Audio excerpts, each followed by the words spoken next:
Welcome to Sub-Auteurs, a production of Big Baby Studios. I'm your host, Misha, and joining me are... I'm Vengeance. Oh my God. Oh, sorry. I'm Anjo. How do I follow up to that? I'm MJ. I don't know. I can't think of it. Should I put the Wonder Woman accent? No, I can't. That's not Wonder Woman. Wonder Woman's not Russian. Wonder Woman's not Russian. No, that's why I'm like, how do I follow up to that? It's so hard. How does the rest of the Amazon women adjust to Gal Gadot's accent? Yeah, man. Everybody knows Amazons are all Israeli. Speaking of...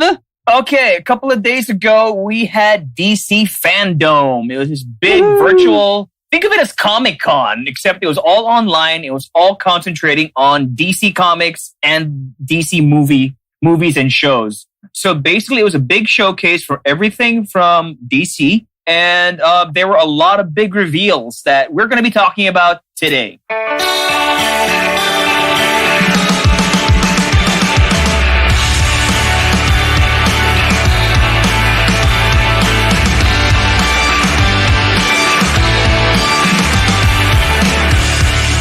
So, what are you guys most excited for? I mean, did you stay up? Were you up at 1 a.m. to start this thing? No, I had the Encores on schedule though because I subscribed to that because it's DC. It's a long time comic book fan. I've always leaned towards DC because that's what I grew up with. It started with Batman. There. And because I'm not a nerd like both of you, no, I'm gonna be giving the perspective of someone who just like watched the trailers, and I'm the regular moviegoer who doesn't really know much about the comics because I didn't read them growing up, but I did appreciate what I saw at the very least, and yeah, which is fair enough. Yeah, I mean, most people will end up watching it like that anyway, just the trailers. And real hardcore DC fans like the both of you would really stay up, schedule it, or like save some time in your day to actually catch up to whatever happened in the DC fandom. I was asleep. It was like 1 a.m, dude. I was asleep. I was asleep too. I just got the encore. So there. I just looked at what people were posting when I woke up in the morning. Yeah, that was a great morning though. Like you wake up and see all these trailers or videos. That was intense. It was reveal after reveal. So even if you're not a huge fan, it's like really exciting. Can you imagine how much better it is for people who are actually very invested in it? It's amazing. I think that the whole doing their own virtual con thing worked in their favor because in this case, the whole spotlight was on them. They didn't have to share it with Marvel or whatever the hell else was happening in Comic-Con. Or Netflix. It's a great idea because you also see how vast this universe is. It's not just like the Justice League or like people who you usually hear about if you're just like a regular Joe. But you really get to see more characters, more plans that they have, which is really promising. So what stood out for you? I mean, what caught your eye? As the one person who's coming in as a casual fan. Me? Yeah, because we got our favorites. So what stood out for you? Well, it's so hard because like the big announcements were all pretty exciting for me. But we can start with Wonder Woman because we talked about it before, and we've seen the first versions of the trailer which only gave us like a glimpse of Kristen Wiig as Cheetah, but they only showed her as Barbara. But now you get a better look at her character or how she thinks. Final look. Yeah, and that was the best part, I think.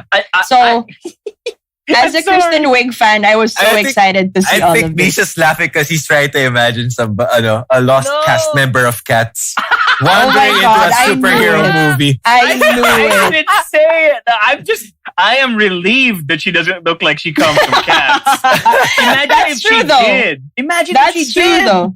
Imagine Taylor Swift as Cheetah, prancing about. No. Wonder Woman. Okay, fine. Fair enough. Would you have an English accent? No. No. Well, Yeah, I think that's what excited me the most as a Kristen Wiig fan. Because, a lot of people were still unsure even after seeing her in that first trailer. It's like, what? How's she gonna be this badass villain fighting against Wonder Woman? And then you see her, that shot of her in the long black dress, walking like a badass. Like finally a confident character, a confident side of this character. And it's like, yes, I see it. Yes, finally, I'm excited. If you watch the trailer again and then you look at how the people were reacting to her in that particular sequence, it's like they're all kind of like, damn, girl. Yeah, it's either like that or they're kind of like wary of her, that they feel like she's somebody who's dangerous. So I don't know. There's just so much mystery about what her motivations are going to be like. But you do know, because of what she says in that trailer, is that she wants something that Wonder Woman has. It's basically her, charisma. Because that Diana Prince is somebody, is a character that somebody's drawn into. Like, she's very charismatic. Her character is such a lovable person. Maybe, I don't know what Barbara Minerva's relationship to Diana Prince will be like in this movie, but it seems as if she wants that for herself. Yeah. And, you hear the whole voiceover about wanting to be the apex predator or whatever. There's that. Exactly. Yeah. I have a question, Anjo. I mean, you're a director, right? So, I mean, you guys know how casting goes. So, if you're Kristen Wiig and then they hired you to be this mousy woman who eventually becomes an apex transforms into an apex predator, should you be offended? I mean, what does the casting brief look like? Is that somebody who's easy to be made into a mousy character, or somebody who's easy to make into an apex predator? I think if anything, it's really like, bitch, I got range. I can do this. If anything. I think so. I think it's more of like the character briefs. You probably would write our descriptions of what the character is like, and then you leave it up to the actor to translate it to what they think is worthy of the character. I just think it's like casting the before in those before and after home shopping things. Mm-hmm. How do you really want to be the one selected for before? She gets to redeem herself anyway, eventually. Exactly, which is what I was going to get into. Like, I feel like if you're going, you don't just look at one aspect of a character. You look at the journey that they're going to take and the eventual product of the end product of the character. So, para a challenge for a lot of these performers is how to bridge the gap coming from this character, and they make them grow into somebody so much more. And if nothing else, I mean, she's done dramatic roles before. Yeah. Kristen Wiig. But this is her first real blockbuster where she gets to show off her stuff. This isn't a remake. This isn't a reboot. This isn't some off-kilter comedy. This is a chance for her to establish herself as a movie star. And I'm excited for her, honestly. Me too. As a fan since Saturday Night Live, I'm genuinely so excited. And I don't know. I trust her. I trust her. I'm sorry. I thought she was a superstar when she came out in Bridesmaids, but I've been a long-time fan since. Oh yeah, Bridesmaids. Oh yeah, Bridesmaids definitely. That was her breakout role. Yeah, Bridesmaids was what made her into a star. No argument, but this is like a whole nother thing. I mean, the budget of Bridesmaids probably just paid for the catering on Wonder Woman. No, that's true. I'm just glad that they were able to finish production on this thing, Same here. Before the whole pandemic hit.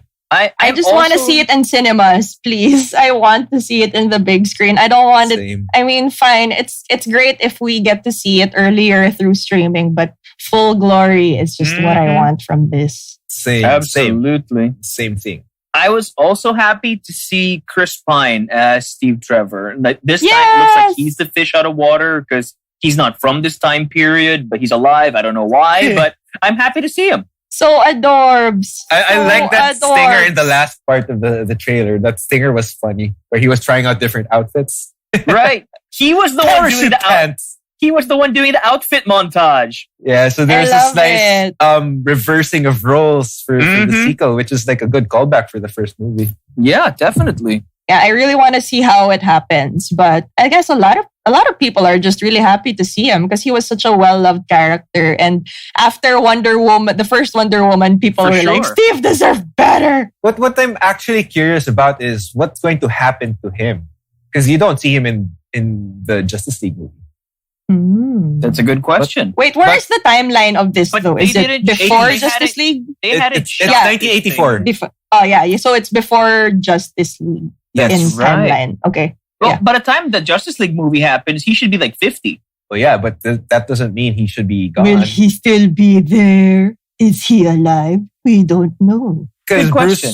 Because Bruce Wayne says something about Steve. Bruce Steve Wayne Trevor is that says- Batman? What? Shit! Yeah. I wasn't supposed to say Holy that. shit! No, but Batman mentioned something about Steve Trevor that set off a negative reaction from Wonder Right, Woman. right. I remember that. It Yeah. sounded like he was dead in that time period in 2017. Exactly. So I don't know what's going to happen. Yeah, I don't know. Diana got triggered. Yep. But there are things about the other villain, Maxwell Lord, that I know about that maybe we shouldn't get into right now. That he's the Mandalorian? No, well, That he dies a gruesome death in Game of Thrones? Because he celebrated too soon? yeah. He's also in Narcos. Oh, Yeah, yeah. he right, is, he Right, is. right. But I don't know. Well, given my priorities, he's not as attractive as he usually is. But It's the there might facial be a hair, reason isn't for it? It's the that. hair. It's the It's the hair. blonde hair. And the- I don't know, man. and He's the usually 80s so power beautiful. He's usually such a beautiful man. But when I saw the trailer, I was like, oh, okay. But that guy is, but he's a great actor though. Yeah, he's very He's a talented. great actor. Did you Well, I guess see he'll pull this off. Did you see the behind the scenes photo of him recording his dialogue as the Mandalorian? And he was clutching a pillow as a stand-in for Baby Yoda while he was doing his lines in the booth. Oh. That's cute. Wait, we didn't name him Pedro Pascal, just in case. Oh, yeah. Oh, such We're just this. calling him by like, oh, this guy, that guy. Surprise! Yeah. The bad guy from Kingsman. But anyways, I did not see that other Kingsman that's movie. good. I'm actually it was curious. fun. It was It was fun. good. It's really fun. Okay. I mean, the first one was really fun. So I Yes. have And the high hopes prequel's for it. coming up with Voldemort. Really? Yeah. Cool. It's like set in World War One. It's like how the Kingsman started. Ooh. Yes. I'm Okay. excited for that one too. But we're not back to talking about that. DC. Anjo, okay, Batman fan, Flash fan, Green Lantern fan. You're just an all-around DC fanboy. What stood out for you? Surprisingly, because I wasn't so excited for this initially when they announced it, I'm really excited for the new Batman movie. Which is kind of stupid because we've had so many Batman movies in the past decade. I know there's just Yeah. been so many, But, and what makes this one interesting? I don't know. The trailer for me was okay, to be honest, at first. And then I saw the panel with Matt Reeves. How'd that go?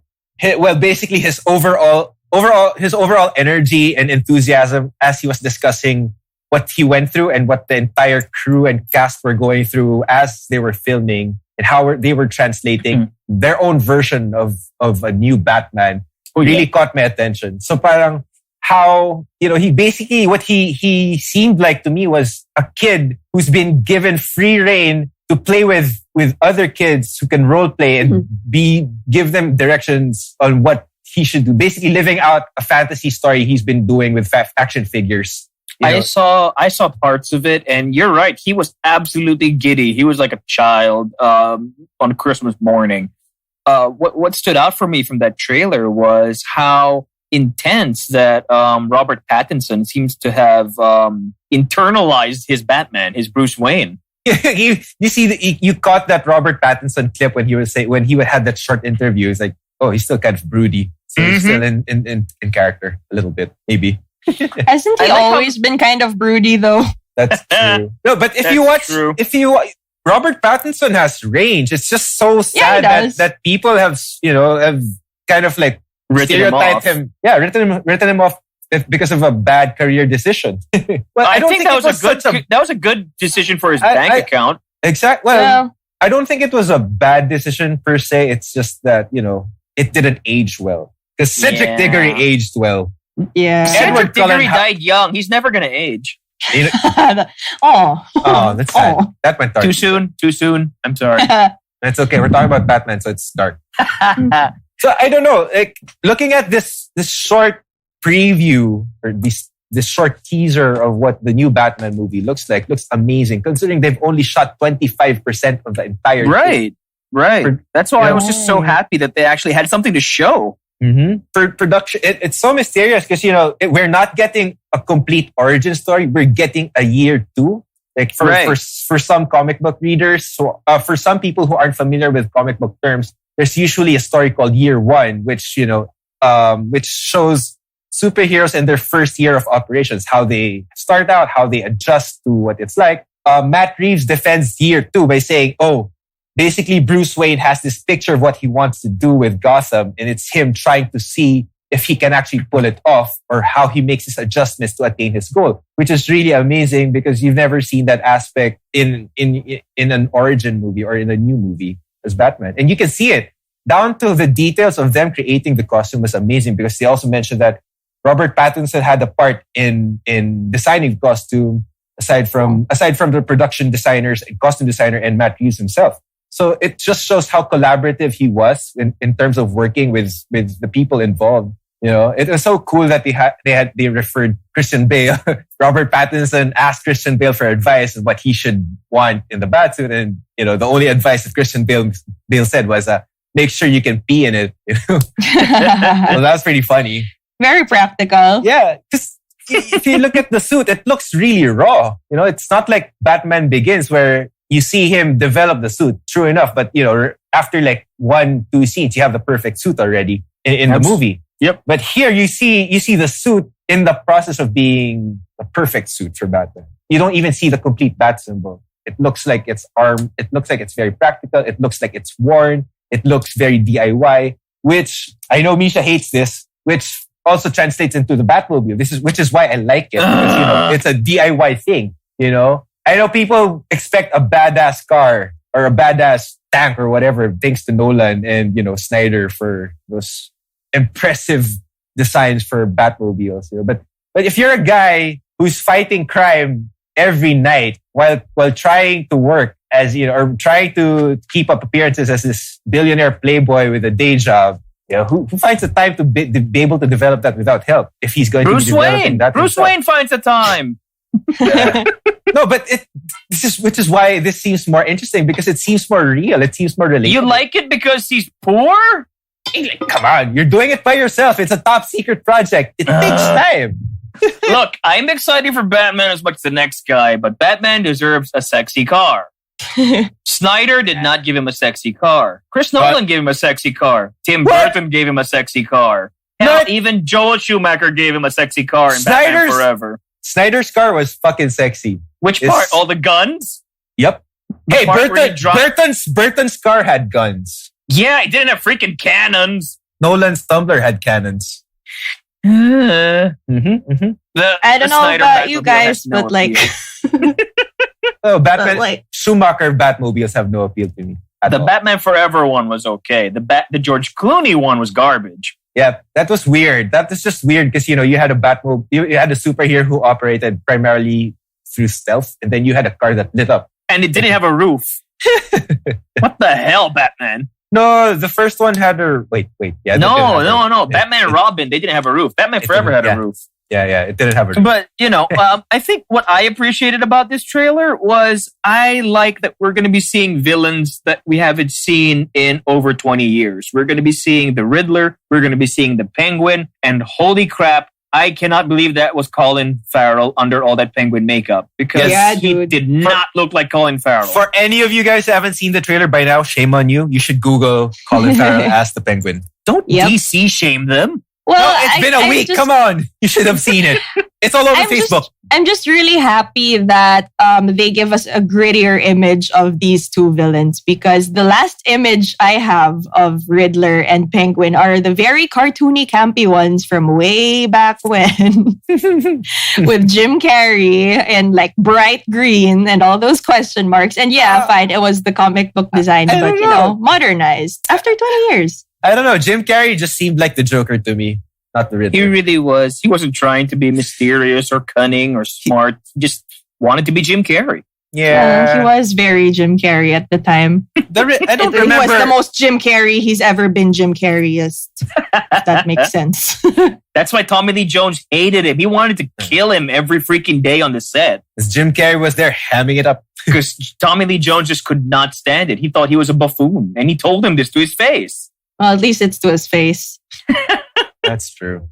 What did you think, MJ? I liked it. I'm just really relieved it's not another origin story because I don't need to see Batman's parents die for the bajillionth time. That is true. Thank How many God. times have Yes. we seen that already? I know, right? I completely It's agree like- with this. My God, I don't need to see them die for the nth time. My God. I think at this point, if you don't know how he became Batman, it's your fault already. Exactly. But- So I'm glad it's kind of in the middle or somewhere in between peak Batman and origin Batman. So it's maybe like him trying to figure things out, which I appreciated.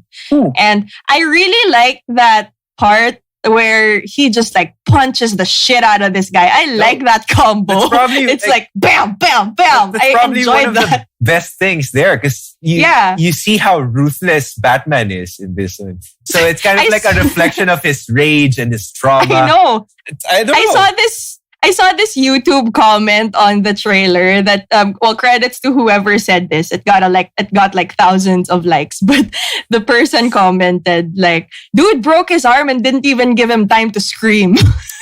I love it. It's so brutal. I mean, I enjoyed it. I'm sorry, but I had a friend who said that guy looked like he was just asking for what the time was. He gets beaten. don't fucking ask me. Poor bastard. The even more badass part was when the guy asks after he beats the guy, "Who are you?" He goes like, "I'm vengeance."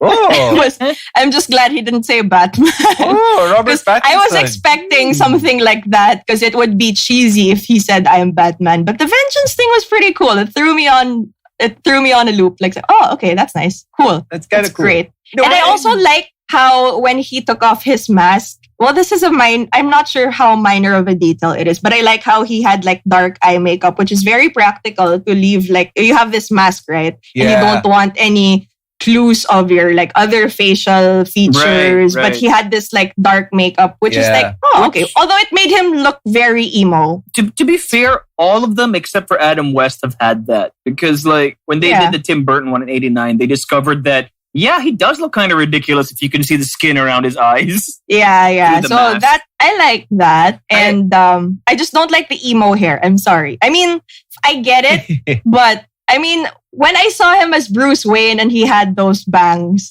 it totally took me back to Tobey Maguire in Spider-Man 3. Oh God, no. It's like, no. Hip thrusting on the street. I That mean, was weird. I'm like, you're Bruce Wayne. You're rich. Wear some pomade. Get a good haircut. You can afford it. He's supposed to be like a billionaire playboy. He's not Exactly. Parang Philanthropist. He's a billionaire konting playboy. pomada lang. watching Okay. parade, but you know.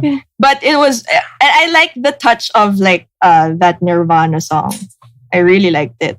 More orchestral version of Something in the Way. No, but I like it. But then going back to Matt Reeves' energy as he was discussing this, or how parang naalala ko si J.J. Abrams, parang what he basically did for episode 7 was it's like he had this story developing when he was playing with his toys as a kid, tapos then nabigyan siya ng pera to produce a movie out of it. It's basically what this Batman movie feels like to me, kasi compared to how Nolan and Snyder were doing interviews, parang this was very professional. So you know they were working on it. But when it comes to Matt Reeves, it's like, you see his energy. He gets he gets so pumped. He gets excited to explain when he was explaining to Alicia Tyler what his motivations were or how he was tackling the story. So there. It's nice. It's nice to see that he was very excited about it. It's like the kind of enthusiasm you want to see from a director handling material that's very close to people's hearts. Then why not give it to a true fan, which is a good idea, I guess. Well, it could go both ways, but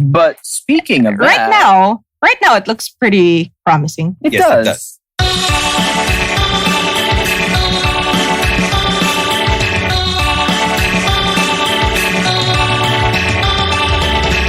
Speaking of like a fanboy just going all in with the story that he's probably had in his head since he was a child, I really, really, really want to see James Gunn's The Suicide Squad. Yes!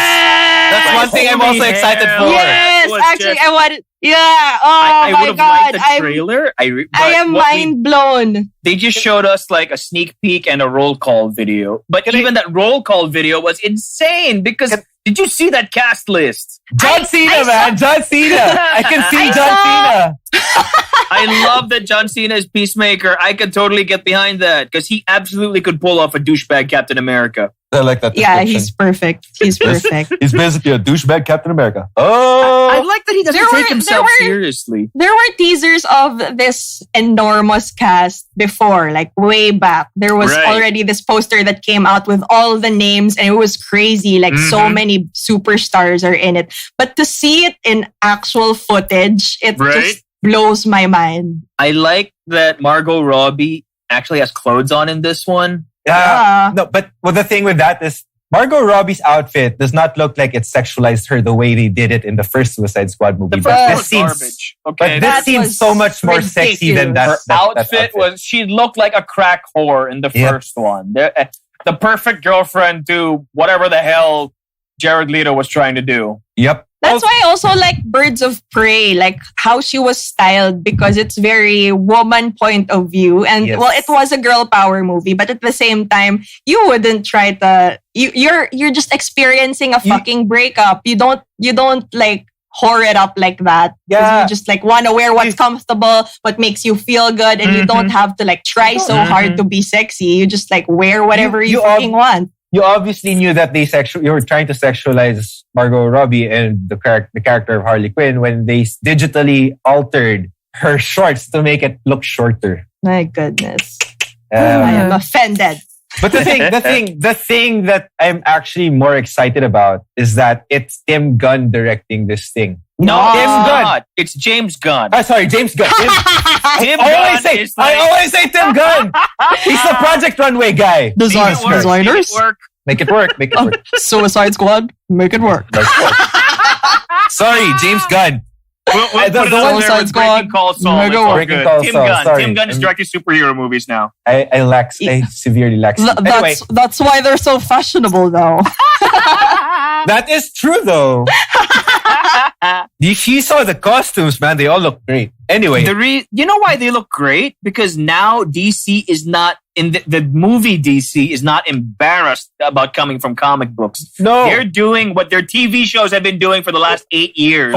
They are just, hold up. Pinapanindigan nila na comics sila. Hold up. Marvel did. Hold up. No. Dito rin ako excited about James Gunn. No. James Gunn directing this whole thing. Because we know that James Gunn is a tried and tested guy who could That doesn't say shit because Joss Whedon was a tried and tested guy. Wait, I'll get to that point later. But James Gunn, tried and tested guy who's done obscure characters and made them household names with Guardians of the Galaxy. He's doing it for Suicide Squad. Half of these guys, not even a lot of comic book enthusiasts remember. Tapos, no holds barred pa because he doesn't have to abide by Disney's rules of censorship. Neither did Joss Whedon.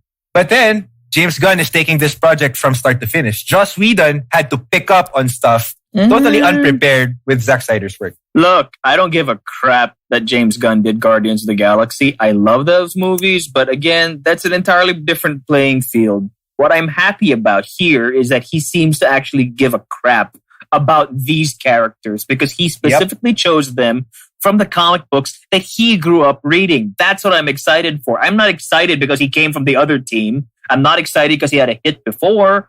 I'm excited to see how he brings to life these characters that have been playing in his head since he was a kid. I'm not excited about James Gunn being from Marvel, coming from Marvel projects. I'm just excited about the fact that it's James Gunn doing it. The guy who directed Slither is bringing this kind of humor into Suicide Squad. I love Slither. That movie's so messed up. I'm not saying it's James Gunn who directed Guardians of the Galaxy walking in. I'm saying it's James Gunn for James Gunn, not because of what his reputation with Marvel. You said proven hit. Slither was not a hit. His only hits were Guardians of the Galaxy. It's a cult following, man. It's a good movie. People just don't know. You said hit.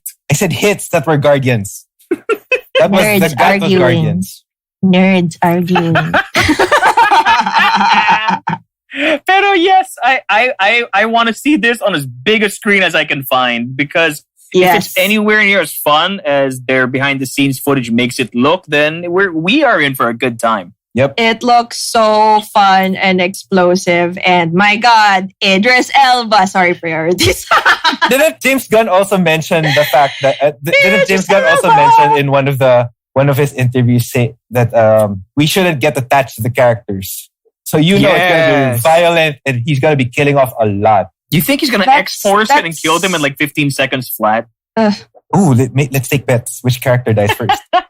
Maybe he'll kill like the biggest names first. He'll kill Idris Elba. Take that, you. fake Will Smith. Hey! That's only because they don't want to come back. No, apparently, I don't know if it's true. So I don't know if it's true. Misha can correct me, but parang they were saying that Will Smith couldn't make it because of scheduling. Yeah, that's what I read also. That's scheduling also what conflict. I read. And they didn't want to, have another actor play it. So they just put Idris Elba in and gave him a different character, which I don't know who he's gonna be. But what's also kind of cool is the character we got in the first movie was Killer Croc, who David Ayer originally wanted to be King Shark, who we're also getting now. Now we're getting King Shark. Also, we're getting a second comedian play a villain. Pete Davidson. No, yeah, it's not Pete Davidson. No, but he's a comedian. Yeah. But he's a comedian. Yeah, he is though. SNL too. Who were you going for? Forget. Hold on. Sorry, you build it up and then I know. You were so excited. you build it up and I'm so sabaw eh. I'm so sabaw na. Si Taika Waititi pala is also here. Pero unnamed. Yeah, we don't know who he's gonna be yet. Yep. Oh my God, I'm so excited. I love Taika Waititi. I have this huge crush on him too. So it's like, oh my God, how do you tell me not to get attached when I was already attached from the poster? Pero the fact that you have a character named Polka Dot Man in your lineup, parang what the fuck, dude? Wait, Polka so who's the Dot comedian? Man. David Agee. Guy, if you watch Superstore, he's there. It's on Amazon Prime. Yes. Okay. Yes. Okay. You built it up so much and it's I like, know. I'm sorry. I was thinking Pete Davidson too. I was good with that. Pete Davidson couldn't be. He's too small. He's too scrawny to be a fucking shark. Oh well, CGI. I wasn't thinking shark, but Yeah, we were you just said villain. bad guy. Yeah. alam ko rin si Misha is also sold because Peter Capaldi's in this thing. Oh yeah. What's up, Doctor Who fans? Yeah, it's good stuff. Fan. Hooligans. What do you call them? Whovians. Oh. Who yan? Hooligans would have been fun, but anyway. Who you? I'm sure there have been at some point.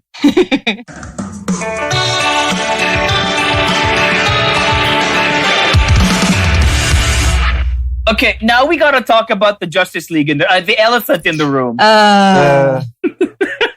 I'm not. I wish we ended with Suicide Squad na lang. Kasi magdidip yung energy pagdating sa Snyder Cut. It's like, wow. Hindi ko alam eh. The one takeaway ko dito is that tangina, this thing can't fail anymore. If this thing fails, wala ka na Zack Snyder. Yeah. I'm with you there. Yan yung takeaway ko. The only takeaway for me for this thing is that this thing cannot fail anymore because people have been trying to justify Zack Snyder's absence for the box office failure of that was the first the canon Justice League movie. Was it a box office failure or was it more of a critical failure? I think it was a box office failure in terms of them not meeting their expectations from. They wanted Avengers numbers. There was no way they're going to make that because they didn't bother setting it up for anyone to care about anyone in the movie. Yung numbers ng Aquaman and Shazam surpassed Justice League. Because Justice League was garbage. I don't know. Wow. It was really basically sad. Patchwork. Parang weird that you see Ben Affleck in Justice League looking like a Batman who had bodyweight issues. In varying scenes, nag-iiba yung itsura niya. Even his hair kept changing. Zack Snyder has probably filmed or shot or photographed like X amount. Joss Whedon is going to take out 50% of that and do reshoots. And then Joss Whedon, basically took... Okay, fine. The few scenes that I'm excited for about the Snyder Cut were the scenes where there were more cyborg scenes and Flash scenes. Because you get more scenes about these characters. I know the Flash is a big name, but not a lot of people know who Cyborg are. And even if Flash is a big name, you can't just rely on him being the Flash for people to appreciate him. I think that a lot of people know who Cyborg is from Teen Titans. That's why that Fisher was so mad that they made him say booyah in the movie. He hated that. MJ, kilala mo ba si Cyborg aside from Justice League? Teen Titans, the cartoon. Yeah, exactly. On That's Cartoon why they Network. made him say booyah. I And he hated it. He was so mad. That booyah was so out of context. I know. I don't know. Like, Cyborg is not a casual fan draw. Look, in any case, I mean, I'm glad that these characters are getting more face time because a lot of the actual movie that got made had little to do with the movie that they signed on for. So I'm glad that we're finally going to see what it was supposed to be about. But Anjo's right. If this thing tanks, if this thing is still terrible, and then Warner Brothers just threw away, $50 million to get it done. The one thing that I see that Warner Brothers has made is actually learning to trust their directors. Okay, we're going to take. Isn't that what screwed up Man of Steel and Batman vs Superman in the first place? Trusting him. That's why they put a leash on. Everything aside from those three movies, anything aside from what Zack Snyder worked on, were pretty much okay. The thing is, Suicide Squad was still garbage. But Suicide Squad had a lot of Warner Brothers fingerprints on it. Exactly, because they were already burned by Man of Steel and Batman vs Superman. They should have trusted Ayer, though. That's why they had to go lighter on Justice League. So on the one hand, I see where they were coming from. On the other hand, you're right. It was a bad fit for the movie that was already there. Mm-hmm. But a lot of people are missing the forest for the trees. The only reason that Warner Brothers cleared this thing, the main reason, isn't because that people on the internet have been crying for the last 2 years. Money. It wasn't really how much money they're going to make off HBO Max. Excuse me. No, the only reason they're pushing this is because they're desperate for original content now. This is something that none of the streaming platforms planned for. Disney Plus found out the hard way that it's hard to get original programming up at the pace that Netflix has. But Netflix is still doing new drops literally every week since the pandemic started, while everybody else has been struggling. Everybody else has been struggling because nobody can shoot anything. They thought that by bringing out all their old stuff under one roof, that people would just sign up for it. Only trouble is people have already seen all that old stuff. They want new content. So this was the easiest thing to do. Instead of going out to shoot a new movie or a new show, because you can't in the pandemic, what do we have sitting around? Oh, there's that thing that the internet wants. Let's just do that and call it a win. So that's why we're getting Justice League. They don't give a crap about artistic integrity. They don't give a crap about us. They're doing it because it gives HBO Max something that they can say that only they have. I like it when Misha gets all fired up. Yes. So passionate. I'm just saying. I know. I like it. It's just, you're absolutely right. It's a numbers game. It is. You can't deny the fact that it's a numbers game. I mean, it's a business at the end of the day. For sure. I mean, the trailer looks good in terms of we don't get a half-rendered supervillain, who looks like a bad render from a PlayStation 3 video game. He looked like an escapee from a Renaissance fair. But yeah, okay. What did I like about it? I agree with you. Yes, it looks coherent now. It doesn't look disjointed. But on the other hand, it also looks like every other Zack Snyder movie ever made. Yeah, especially since he used a song that he used before. Right. A really awkward scene. With Hallelujah. It's like, really, Zack Snyder again? I mean, I wasn't a fan of the music choice. I mean, I love the song. I love the song in itself, but to put it in this trailer, was it necessary? No. It looked especially since he used it in a sex scene in Watchmen. Yes. I don't know how to feel about it. It looked like him doing a victory lap. It was like a big middle finger to Warner Brothers. Like, yeah, that was the impression I got, because it's like, oh, finally, hallelujah, I get to finish my, my vision, my dream. Or it's also kind of like, it's trying to make it more epic, or I don't know the word, if it's epic or if it's I have the same thoughts, but apparently I read somewhere that his daughter who passed likes the song. Yeah, it was her favorite song, apparently. Which Snyder, to his credit, isn't even talking about. He just said it was important to him and his family. And then it was the sound engineer who worked on the movie who said that it was the daughter's favorite song. So for those of you who don't know, which he still denies, I think, one of the reasons, I guess, why he dropped out of the first Justice League project was because his daughter sadly committed suicide. Right. And Warner Brothers used it as the perfect excuse to show him the door. They're like, take all the time you need. We'll take care of the movie. Don't worry. But yeah, okay. The Justice League movie was garbage, basically. And what I wanted to see from the Justice League trailer only came like in the last 15, 20 seconds. where you actually have some dialogue telling us what's going on. I appreciate that the Snyder wanted to show off finished shots because for the longest time, Warner Brothers was claiming that whatever cut Zack Snyder made before he left was in no way, was not ready to be shown in any shape, form, or size. But here we're seeing beautifully rendered shots of slow motion superheroes and amazing villains and all these things, but I can't appreciate them because I don't know how anything fits together. They just look very pretty. It's like Sucker Punch all over again. The one thing that you're supposed to take away from that is that you're not supposed to assume that it's going to tie into what's happening in the first Justice League movie. Not at all. I agree. I mean, I like the snippets of things that we'd never seen before. Which is why I guess this teaser, this 2-minute teaser. That's not a teaser. Who's ever seen such a thing? Long. This 2-minute teaser. Every Filipino movie ever. They have 3-minute trailers here. Yeah, well, yeah. But this 2-minute teaser was more of a chance for him to show you, was to give Warner Brothers. Exactly. But he doesn't have to. The mere fact that it exists is already a middle finger. Well, yeah. I don't know. Maybe it's to add salt to the wound. Maybe it just feels a little redundant because technically some parts of the now Snyder Cut were already seen in the first movie. So to have a trailer that's telling the story or saying what show us how it's different. I don't know, but just to say it again, I'm not defending it because I'm not that happy with the trailer either, just being a bunch of pretty shots put together like a music video. Or a Zack Snyder movie. Yeah. Zack Snyder but movie. I don't know. I feel like it would be redundant kasi, or maybe they wanted to keep some mystery in a way, like keep people guessing what it's gonna be about, or maybe just show you more of snippets. That's a good point. Yeah, parang more snippets of what you don't see from the movie, the first one. Because like when I watched the trailer, I felt like it was a totally different movie because so many shots were unfamiliar to me.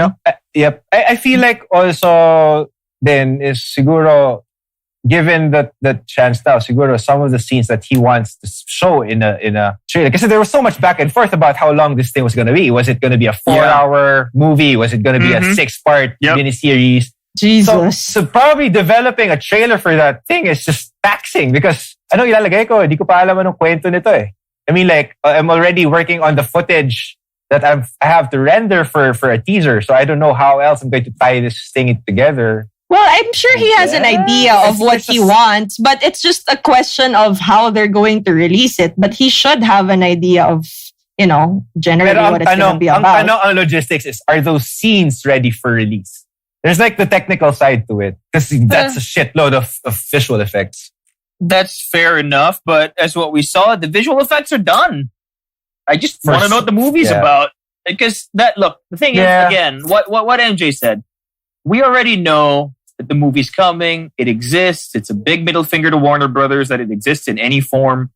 But the thing that Snyder has been saying this whole time is that his story was butchered.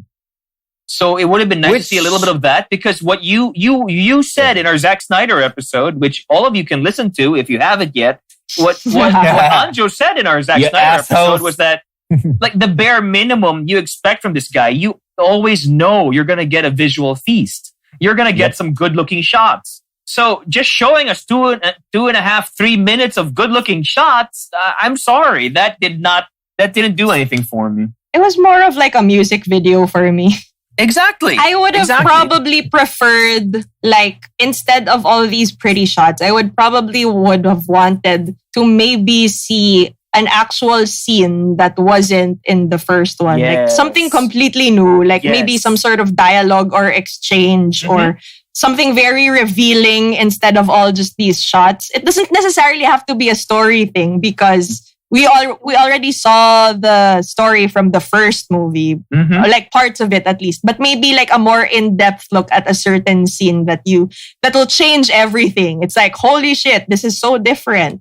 Maybe like that. That's why I appreciated the stinger of the Justice League movie. Because that was the only new footage. That was the only actual dialogue in it. Yep. But I am excited to see this thing that we never thought that we would get. I'm excited to see a director's vision finally fulfilled, for better or worse. it's We're his all show crossing now. our fingers. It's his movie to screw up at this point, honestly.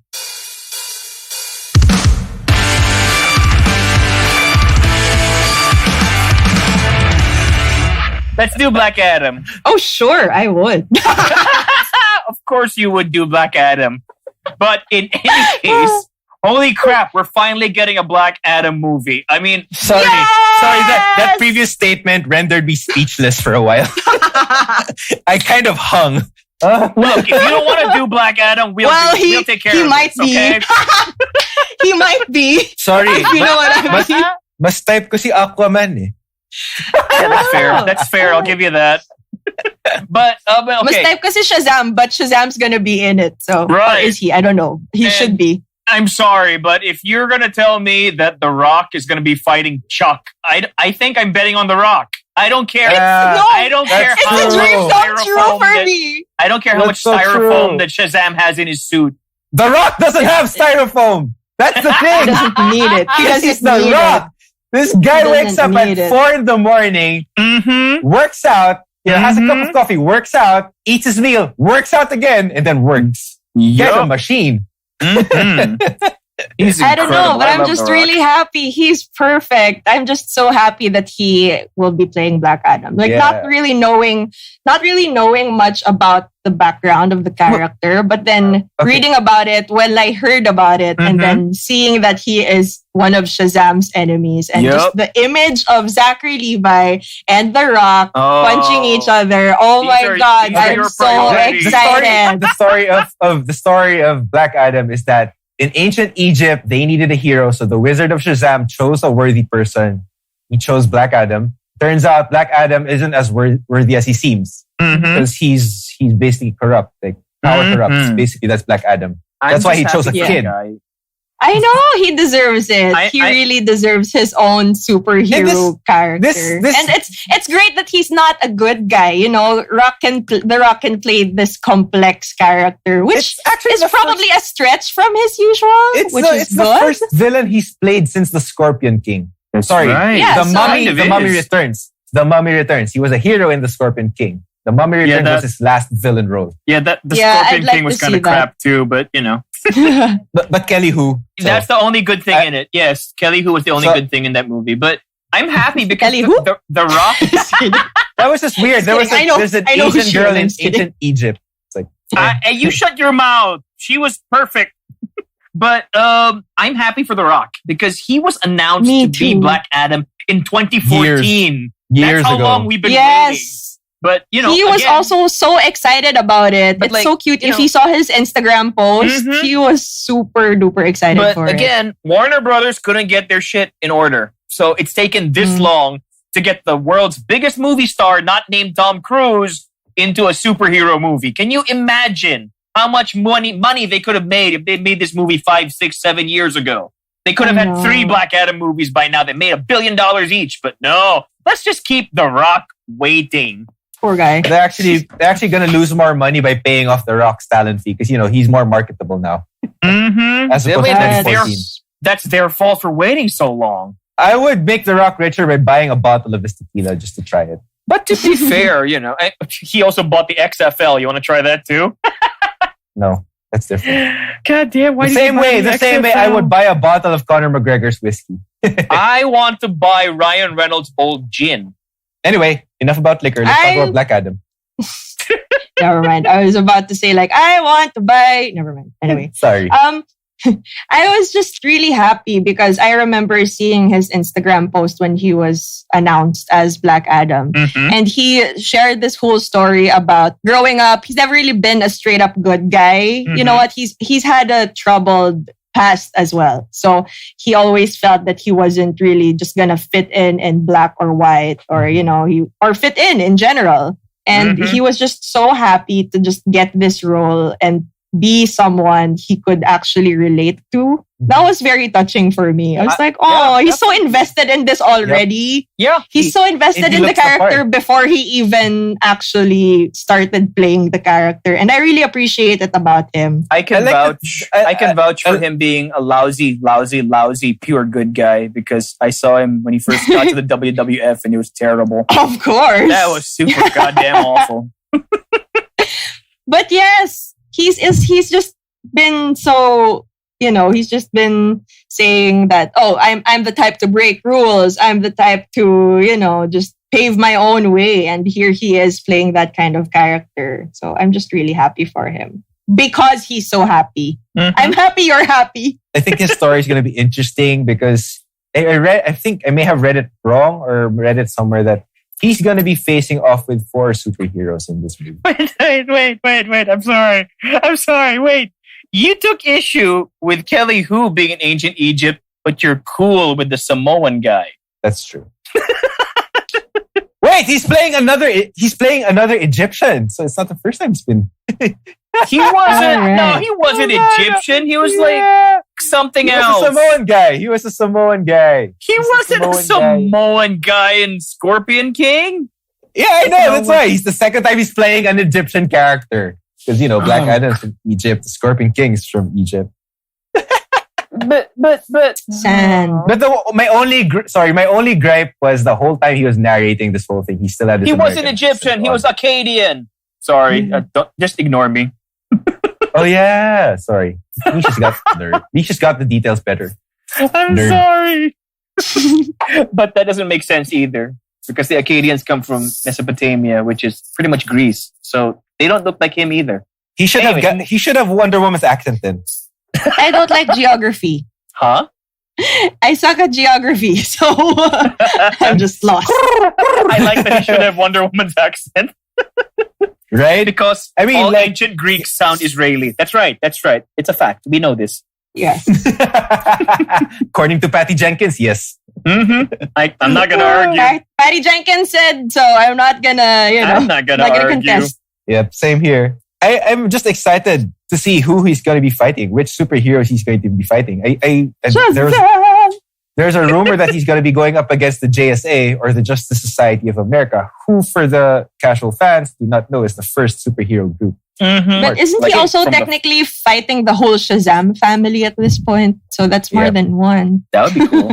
Yep. That would be very cool. Oh, and just like a little tidbit, of course, I have to get to Shazam. I just want to share this funny thing that the Shazam director said. I mean, David F. Sandberg. He directed the first Shazam movie, and they also revealed the title of the next Shazam movie, which is Shazam: Fury of the Gods. But I like how he acknowledged that they're not able to shoot this Shazam sequel anytime soon because of the pandemic. So he tweeted this fake poster of Shazam 2 with the tagline, "The kids have facial hair now."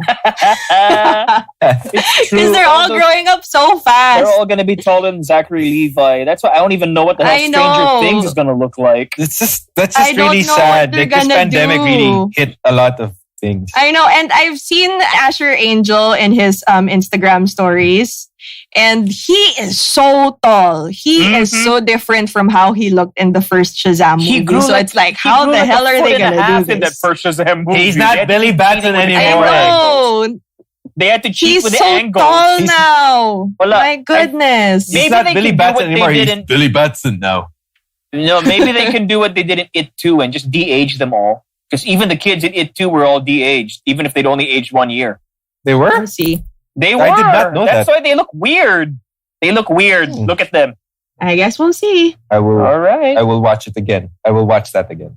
Okay, before we wrap up, I really want to see the Flashpoint movie that they're developing.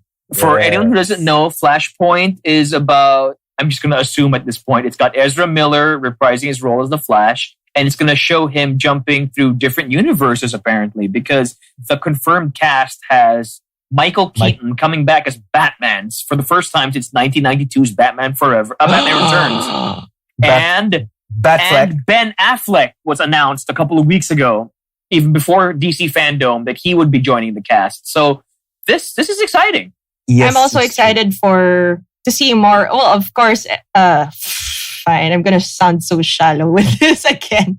Ezra Miller. Well, we needed to see more of him because of what I saw on the original Justice League. He was a very light and fun character, and I would love to see more of that. I guess he wasn't really highlighted as much as I would have wanted because I do like the Flash. I did enjoy the first season or so of the CW Flash, which made me a little bit more invested in Barry Allen. So I wanted to see his version of it. So it's nice to see like that expanded a little bit more because nabitin ako sa Justice League. Oh, did you see in the most recent crossover from that TV universe? Ezra I heard Miller about actually it, but showed up as the Flash. Yeah, And I heard about it, but I didn't get to watch it. I like how they're Yeah, comparing it's their pretty suits. cool. Yeah, that was fun. No, but the one thing, And they're doing it again here for Flashpoint, only Batman. but Which is cool. I'm just excited for the original cast of the DCEU, which is the extended universe that people are calling it now, to have Batfleck back. You know, like I feel like his departure he didn't leave on a very high note. I feel like he was so discouraged after working with Joss Whedon. Apparently, Yeah, we all know how much you love Batfleck. You miss CrossFit Batman. Yeah. Anyway, no, but then the panel did say that, you know, the Flash is going to get a new suit. Because you know how his suit looked very... Yeah, it looked like crap. Just say it. It looked like crap in that Justice League movie. Yeah, it looked like crap that he tied together with shoelaces. Exactly. So I like the fact that his new suit will be developed supposedly by Batman or by Bruce Wayne. Ooh, cool. That actually does sound cool. So that's an interesting detail. And a lot. Who's the director for the Flash movie? I keep forgetting his name. But anyway, I can't remember. He does also mention that Batfleck is going to be playing a big role for the Flash in this, like a big support role for the Flash. So the development of the Flash's character Batman will have a big part in the development of the Flash's character. So that's what's interesting to me. I think more crossovers. I think that the whole thing about Flashpoint, what really makes it exciting for me, and unfortunately what also makes it necessary in a lot of ways, were the missteps that were taken at the beginning of the DCEU.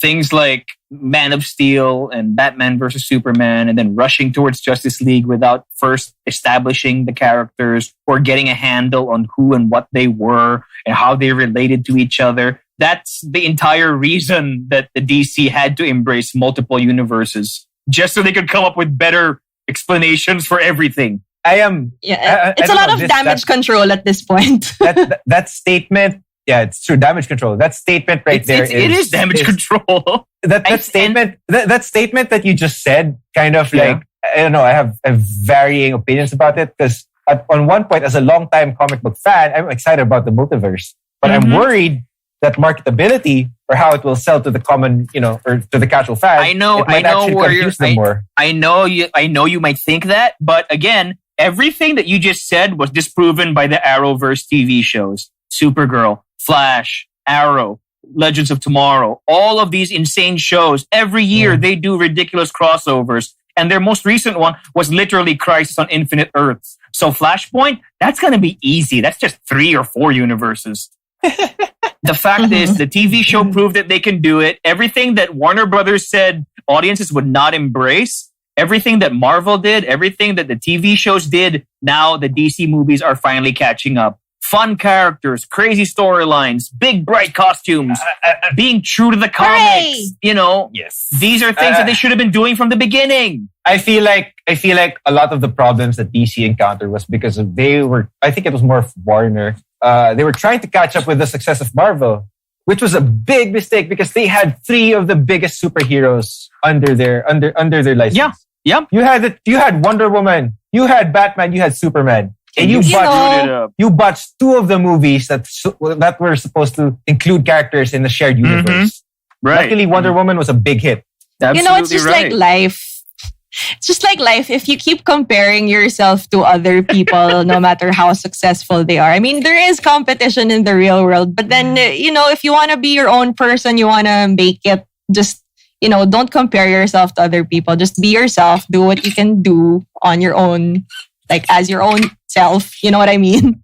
No, absolutely. True. Just do your own thing. To me, that's why Wonder Woman worked. That's why Shazam worked, because they weren't trying to set up 8 million sequels. Exactly. if you remember in one of the episodes we recorded, Misha did also mention that Superman is one of the more recognizable logos ever, right?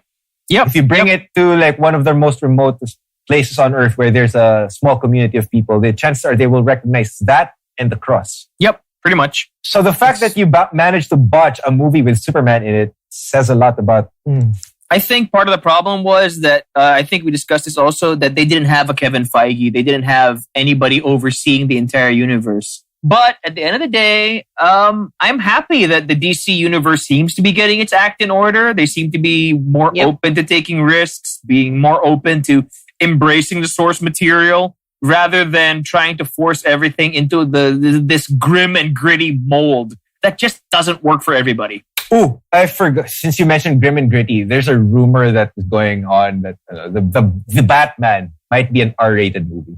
I don't know if that's going to be true, that. But I can get behind that. That's going to be so fucking awesome. Yeah, absolutely. In fact, I will just lose my shit. I'm sorry if like Joaquin Phoenix shows up in the last reel of this movie as a 60-year-old Joker. No. I think though that they're not going to do that. It's going to be a different universe, but an R-rated Batman movie would just make this beautiful. Like, they did have the R-rated Joker movie. It's a rumor, but I just hope it's true. So I think that's an episode. Tell us what you guys think in the comments. What did you enjoy from DC FanDome? What DC movies are you looking forward to? And tell us how much you agree or disagree with the opinions that we just shared. Wasn't it fun just watching these two arguing? I was just like, this whole time I was just like, ooh, we weren't arguing. We were just trying. Yeah, we were not arguing. We were just trying to see like different points. That wasn't an argument. I don't know. You sounded like an old married couple to me, so it was just like really entertaining on my part. Fair enough. Yeah, because I'm old and he's married. Really? That's true. So he admits that he's old. So we'll see you guys again next week. We'll catch you guys next week on Sub-Auteurs. This has been a Big Baby Studios production. I'm Misha. I'm Vengeance. Sorry. I'm Anjo. I'm tired. I'm MJ. My God. Gotcha.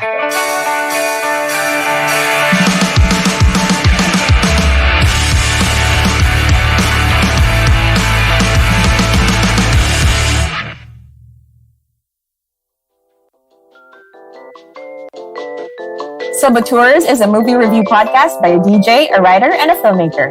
Sub-Auteurs is produced, recorded, and distributed by Big Baby Studios.